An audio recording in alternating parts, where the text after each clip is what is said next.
Hello and welcome to another exciting episode of Token Games Podcast. I'm your host and sometimes referee, Zach Pearson, and today I'm joined by Pika Datmitsu. Uh, Holy shit.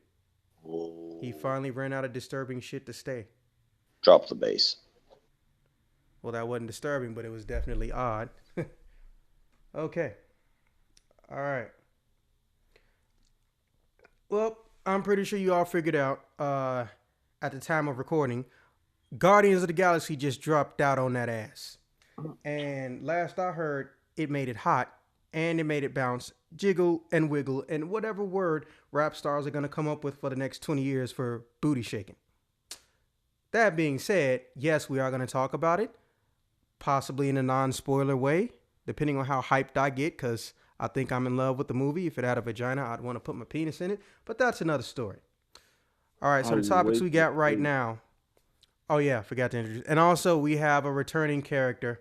Don't call him a new challenger. Don't call it a comeback. Havon Morris, who has a really, really low mic for some reason. So most of his questions will be read out loud in some weird way, shape, or form, or a normal way by either me or Pikamitsu. Hell, we might even trade off duties. All right, on to business. Topic one I'm most interested in your opinions on, is the state of Marvel Studios. Kevin Feige, who was the writer and director of many of the last couple Marvel movies, has stated that he's not even sure himself what state the next phase of Marvel Studios productions will even take. Now, there's a lot of ways that can be interpreted, but I'm gonna start with mine just because, well, we never do it. And yeah, Haven, you want to get started on your answer because right now that's not even an answer. That's more of a statement. Um, for me, I think what he means by this, because I can't read the man's mind, but I think what he means by this is something along the lines of, hey, we're not necessarily gonna push out or crank out movie after movie after movie, and maybe some little side projects like we've been doing originally. This phase four, or I guess era four of what we're going to do and what we're doing, we're most likely going to be doing something different, but they haven't really told him how it's going to be, or they themselves don't know and they're still trying to discuss it with Disney. Because if you stop and think about it, Marvel has their hands in a lot of pies, but most of those pies they have their hand in are because of Disney. I'm going to make myself hungry before this is over. I just fucking know it. And what they're doing right now is basically they're taking everything that they have, and instead of putting it in one place, they're doing something that a lot of companies wish they could do. They're fracturing things up and doing it successfully. I'm pretty sure there's a company out there, and there's been companies out there that have had movies that were one and dones, and then somewhere along the line, maybe 2-3 years later, or possibly 5-10, somebody wants to turn into a TV show or a mini movie or a mini series. But how often does that actually go well? I know that's a rhetorical question, but hey, if someone can actually answer that shit in Internetville, I'm kind of curious myself. And they also they can't really fuck up a Netflix show until Iron Fist came out. And I'm not saying that to be extremely mean. I'm just saying that because it's a fact at this point. Iron Fist is one of their weakest projects to date. And honestly, let's be honest, it's still better than a DC movie. Now, that one you can call a direct insult because there's something wrong with DC when all of your animated movies have better ratings and usually perform better than your live action shit, but you don't want to get any of those directors to come in and direct that stuff or even ask them to work on the projects. I don't understand that logic, but I digress. Basically, I feel like what may end up happening is Marvel is going to test the grounds in every type of visual market: TV, internet web series, cartoons, obviously. Let's not forget Disney Channel, live action shows, and of course, internet only shows.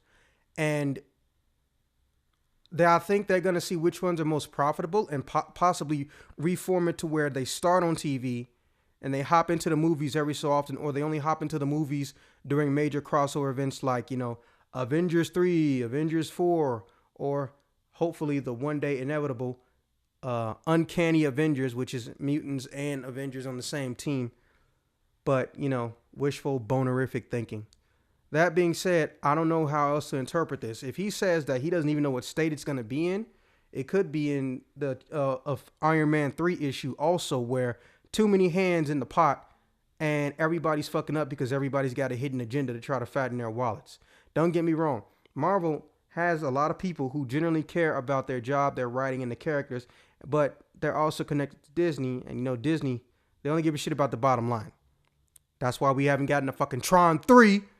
And I'm trying not to think about it because the shit makes me mad because I love fucking Tron. All you Star Wars fans get something new or something pretty to look at, watch, read, buy, or sell every time I blink. But if you're a Tron fan, you basically only got shit twice ever. And a TV show. But yeah, that's just how I feel. In summary, I feel like it's either going to go the route of, unfortunately, Iron Man 3 with too many bullshit ass producers, or it might go the opposite route of, they're going to scale the silver screen and the tiny screen people up into movie cameos or until they get their own full-fledged movie, or they may take those movie characters and have them switch over. Not saying that they'll never be in a movie again, but they'll be in, more than one place, like Coulson. Everybody loves Coulson. Anyways, all right, Pika, what do you think? Well, I think of Marvel Studios as such. They made good big budget movies. They started to make good little budget TV shows, but now they're starting to shit it up. Uh-oh. What makes you say that? Things have been on the decline. I say production quality's been on the decline. Iron Fist. They have to pull the stick out of their respective asses and beat themselves with it to fix the problem before they start tanking even worse, and then by the time they release their next big quote, and the keyword here is next big Marvel movie, that people might not be as interested because they're seeing all the crap that they're releasing in between them. Because you can have like $300 slices of bread, best tasting thing in the world. But if you put shit in between those pieces of bread, it's not gonna matter. A lot of people are gonna lose interest. Yeah, that's you do definitely come up with some very disturbing / interesting analogies. I'm not trying to interrupt. I just wanted to say that. Mm-hmm. But yeah, they put that first somewhat thin layer of shit on that highly expensive bread with Iron Fist. If they put another thick layer on, it could start smelling a lot, and that's going to drive people away. So they might want to watch like what they're releasing. If the Defenders is going to be their next like lower, smaller screen thing, they better hope to God it does good. Because if it doesn't, people are going to be hating. And you don't want people hating nowadays. Because hate spreads everywhere. Yeah, not to mention, the comics are in an all-time slump, which is almost unprecedented based on their success in everything the fuck else. But that just goes to show you, there's riding the bubble, and then there's having high-quality shit and people naturally losing interest. It's two different things. Right. You go ahead and read up what our third person has to say here. Okay. Let's see what we got here. Havon Morris writes, I feel like I'm reading one of those letters from those old kid shows where they read fan mail. I think the Marvel state would be 100% better if they stopped letting niggas use their stuff. Fox. Okay, didn't know Fox was black. The need to get all their shit back. They need to get all their shit back, but also depends on what stars sign up for another couple years or movies. That is true. Again, I've stated this at random times, but let me just say it again for posterity's sake. Marvel characters, or at least the people that play them, are pretty much on a James Bond timer. And we all know how James Bond's timers work. You have so many until they decide, fuck it, or either you decide, fuck it, I don't want to renew my contract to play this character. In the case of both Robert Downey Jr. and Chris Evans, they have said time and time again, we're not renewing our contracts. Iron Man, aka Mr. Downey Jr., well, really, I would say he's senior at this point, but I don't want to sound dickish if his dad is still alive. But Robert Downey, basically, his biggest issue has always been the suit itself.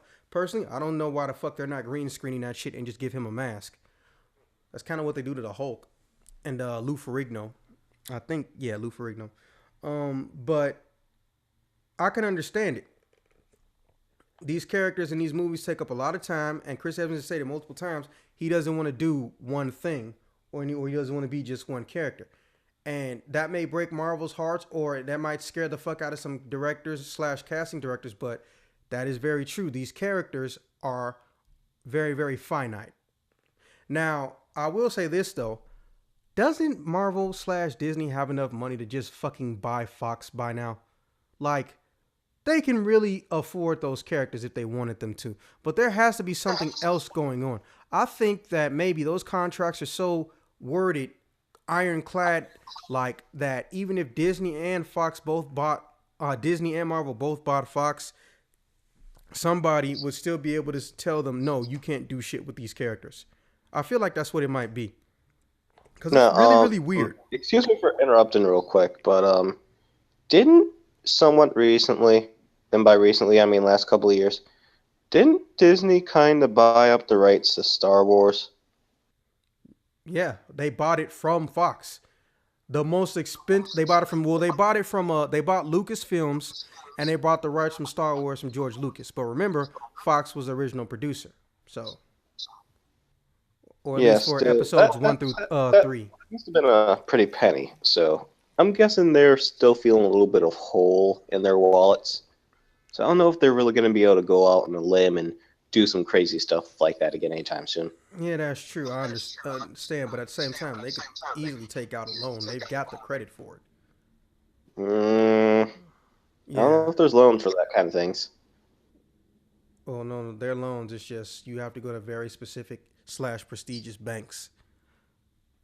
But yeah, I honestly don't get it. And then there's also the weird wording we get from a notorious bolster. Let me say that before I finish this. A notorious bolster, aka liar, who used to work on and be a part of the production / executive team over at Marvel. Some lady, I forgot her name, but she basically said that enjoy this Spider-Man movie from Marvel because it'll never happen again, because Fox pretty much is going to make sure that that doesn't happen, even though Fox is the one who agreed to this deal. Now, here's the thing, though. She no longer works at Marvel, and she doesn't work at Fox, but she was, high up there, like to the point where she could recognize shareholders by face. So I don't know how to feel about that one. But it does give a little credence to the idea that the only way they're going to get their shit back is through a hostile takeover. All right. So we've heard from everybody. Let's move on to topic 2. Topic 2 is for those of you who are going to see Guardians of the Galaxy 2, which I hope is a lot of you. Quick critique / review. Now, since I'm the only person to see it, and instead of wasting this podcast with gushing, because y'all know y'all would get bored as fuck if I just made this thing solely about one topic, let's be honest. We're going to change this one out a little bit, and we're going to talk about the Defenders, which have been having a promotion spree, no pun intended, for the past couple of weeks, all culminating into the release of a new trailer that came out with. Now, I'm going to just straight up ask you, Haven, if you haven't seen the Marvel Defenders or Netflix Defenders trailer, go look it up real quick. It's like 1 minute, 20 seconds. But while you're doing that, I'm just going to ask you flat out, Coleman, what's your feelings on the Defenders show so far? After seeing the trailer, it looks more interesting than their last project, Iron Fist, even though it has Iron Fist in it, which means that they can cover up the little bit of shit that he is and maybe try to develop his character a little bit more, which was the weak point of his show. Ironically, he was the main character. But maybe, just maybe, they can flesh them out a bit more with other great characters that they've developed through the Netflix series. And it can actually turn into a nice show. Then again, this is hoping. So, we've got a couple of months to wait. We may see some more trailers, have different opinions between now and then. Okay, well, here's my concern. I want to know who's writing and directing, because the biggest thing that made these Netflix Marvel shows successful was the writing and directing. Yeah, they all had low budgets, but they knew how to use their low budgets. So before I go any further or make any assumptions, which I hate to do, I'm going to Google it. Yes, I know that sounds lazy as fuck.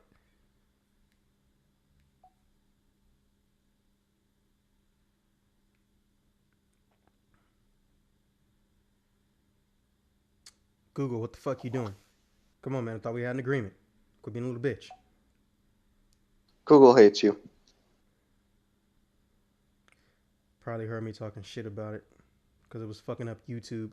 Like, YouTube truly didn't go down the hill until it got bought by fucking Google. People need to stop obsessing over money. Like, seriously. Who is the director for the Marvel show Defenders? Okay, here we go.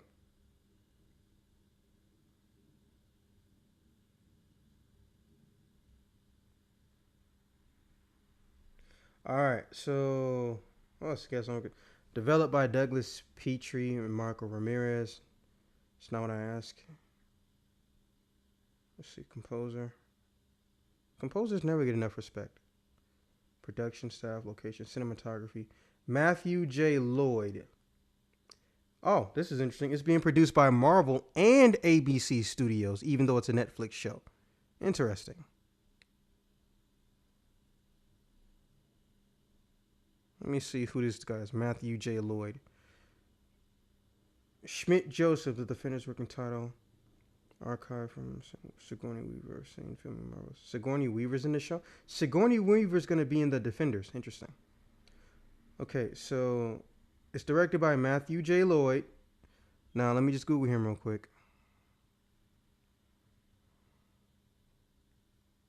Matthew J. Lloyd.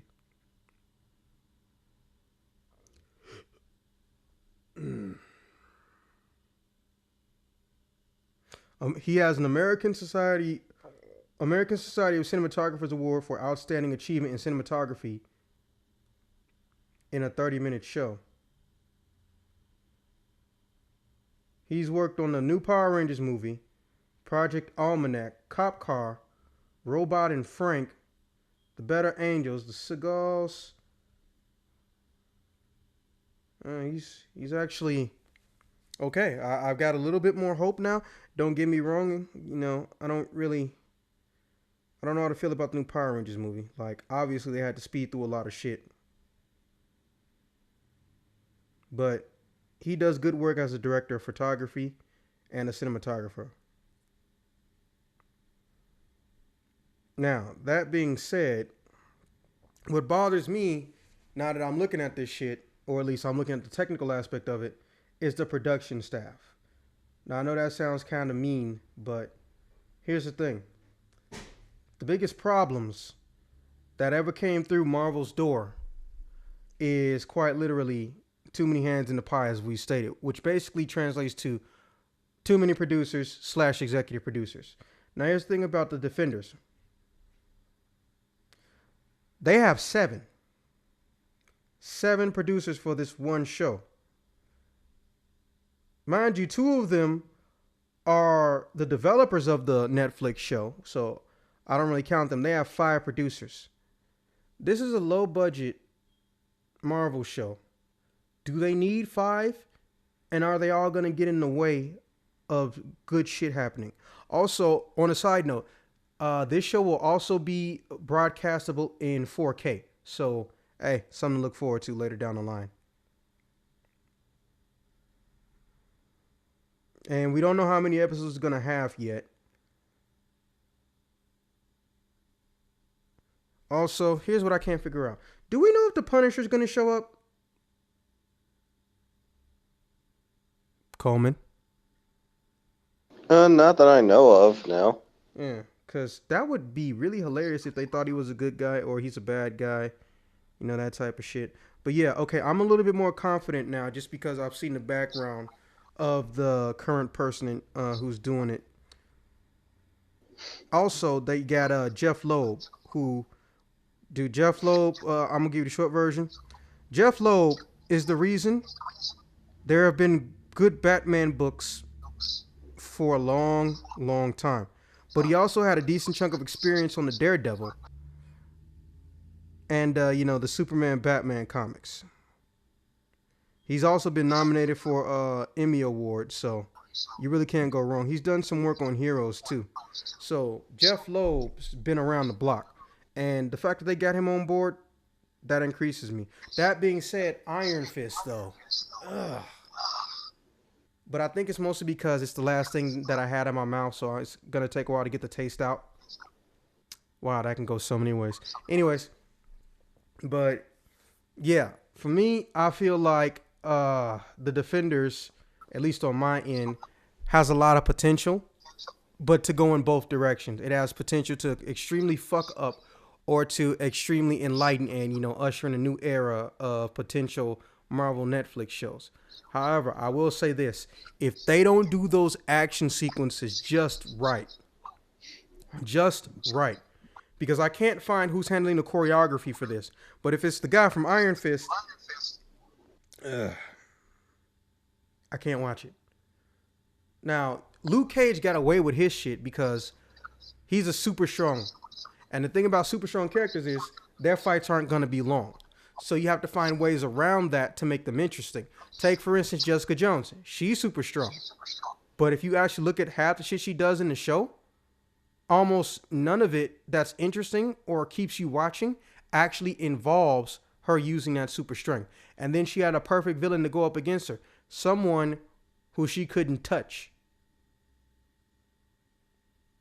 So, I'm not saying it's impossible.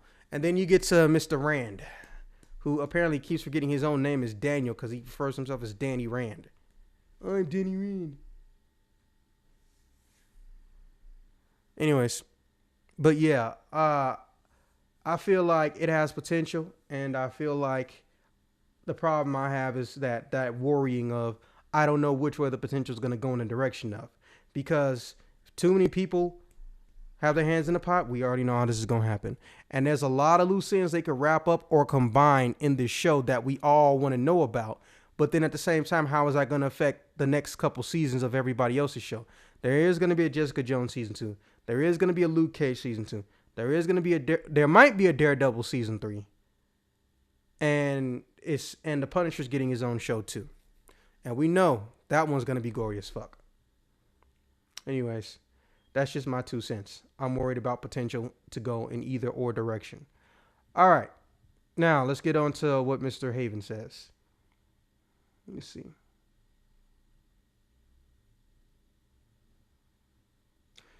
Haven feels like the Fantastic Four might have been a better choice for a Netflix series, which I can't say I blame him at this point. If Marvel does anything with it, it's automatically going to be better than what the fuck Fox does. He'd love to see Kingpin show up at some point. Actually, I kind of would too, just because, they kind of left it to where he has the potential to get the fuck out really easily, or at least sneak out of the jail. He's going to give it a chance because he likes Daredevil and Luke Cage, and he thinks that they could carry the show, which I kind of agree with. They could carry the show, because God knows fucking Danny Rand can't. Anyways. All right. Topic 3 is an old classic, which is, what are you playing? Or in some cases, what you watching? Now, I'm curious just because, well, Haven needs time to answer that question of what are you playing and or watching and want to promote and get people into. Mr. Coleman, you start. Okay. So I'm on a bit of a burnout right now on games. That's fine. What you watching? Right now, I'm watching the current anime season. I've got a couple of things on lineup right now. Such as. I've got something called Renai Bokun. Basically, Angel comes down, does Angel thing, makes someone fall in love with someone, but then they fall in love with the Angel, so they become mortal. And one of the chicks is a freaking yandere who just shanks everybody that tries to get near her guy. And then it becomes like a big like foursome of like intertwined stuff. But then they also have to try to help other people out and fall in love and stuff. Sounds like a So there's fucked up that. Tenchi. It's a big clusterfuck of whys, but it's interesting. Yeah. Then there's Sounds like Buso Shoujo Machiavellism. Basically, what? dudes. How the fuck do Basically, you say that? Are you trying to say Bishojo? no, it's Buso Shoujo Buso Machiavellism. Shoujo. Okay. Yes. Basically, guy goes into an all-girls school that has like a severe crackdown on like any vigilantes or any kind of bad, just stuff in general. Mm-hmm. They really crack down on guys, but this one dude's just like, haha, fuck you, I'm gonna do what I want. And he fights with his fists, but there are people there that fight with swords, and a whole bunch of stuff happens. So there's that. Then there's Sugumomo, which is basically kid gets a human-ish form of like something that's possessed with a spirit, and he has to go fight other things that are possessed with spirits that can turn into human forms as well. It's interesting. And then there's my favorite of the season, Oh shit! Here we go. Sin Nanatsu no Taizai. Titties everywhere. Titties and ass everywhere. Okay. Do any of Uncensored. these shows not talk about smut? Oh crap, I almost forgot. There's a Danmachi Gaiden, which is basically the second season. It's like the spiritual, almost say, second season of Danmachi, which was quite some time ago. I want to say a year and a half, almost 2 years ago, I want to say. This season actually takes like an alternate look through what happened from the first season through like another character's eyes. So you see like a different path like that they took. Sounds like some But then Danganronpa shit. it's like, but then you see like their paths like cross, like the stories cross and the seasons cross like every so often. But you're mostly getting new content, so it's an interesting new view on things, which is pretty nice. And that's not smut, Okay. So yeah. Well, I haven't seen these shows in particular, so I can't judge your taste, but I'm pretty sure you like looking at naked people. Um, Hey, give me links to all the shows, or at least an explanation of the shows, and I'll be sure to put them as a link in the annotations during the video or in the subscription Yeah. box, the comment Uh, you box. can you can So yeah. just check horrible subs and you can find all your Whoa. We can't do that. I mean, give me a link to the information about it or a Crunchyroll link. We can't use those kind of links officially. You know how that goes. Well, right. I'm just saying the horrible subs page. No. Okay, Don't do okay, that. sorry. The Don't do that. site, which cannot be named, There you go. actually has when you take a look at the name of the anime, you can actually click the name of the anime, and it will take you to a description page of what it's about.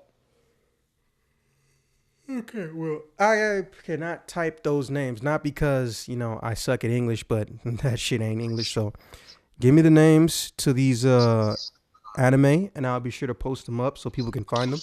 And also, I might take a look at that horrible subs site because there's a specific type of anime I've been trying to find. It's old school, but it's really funny, and I can't find it nowhere. So I might as well check, one of those sites, especially since, contrary to what everyone seems to think and believe, no, Every single fucking Japanese cartoon does not whimsically and magically gets translated into English. That shit costs money. If people are going after the shitty ones, or rather the ones that are so old that they might not get any type of views on Crunchyroll, guess what? It's not going to get talked about, mentioned, or brought over here. That's kind of how that shit works. But yeah, and that's just me ranting about a dumbass comment / email I get on occasion about when I say, not everything from Japan comes over here. It's like, it fucking doesn't. Sometimes the shit's just illegal, or sometimes it's genuinely just not interesting enough or appealing enough for someone to buy it. It's just how it is. I would like equality for all human beings. It's not going to happen in this country while I'm still alive. Anyways. All right. Well, as far as me, I hate to sound like, a zombie, because everyone has said this answer at some point. But right now, I'm kind of mixing between what watch, what play. Right now, as you all may or may not know, I have access to a certain device. A device that can produce breaths in the wild from The Legend of Zelda. Page 10. So yeah, I'm getting deeper and deeper into that. I'm not going to tell you anything that you didn't already know. The combat is what it is.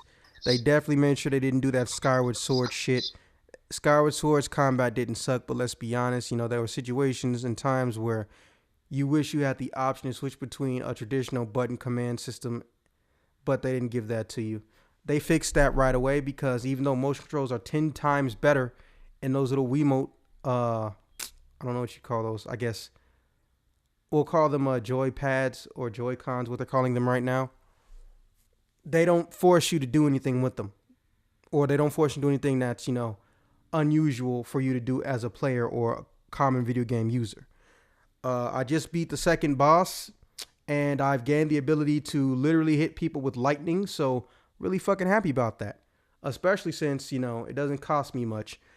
I don't know. Here's one thing, though. I don't think people mention it enough, but they fused the magic gauge and the stamina gauge. Yeah. Why? Like, seriously, why?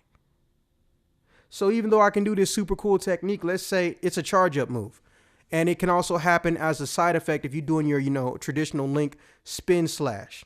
So here I am charging my shit up, and, say I want to run away from something real quick.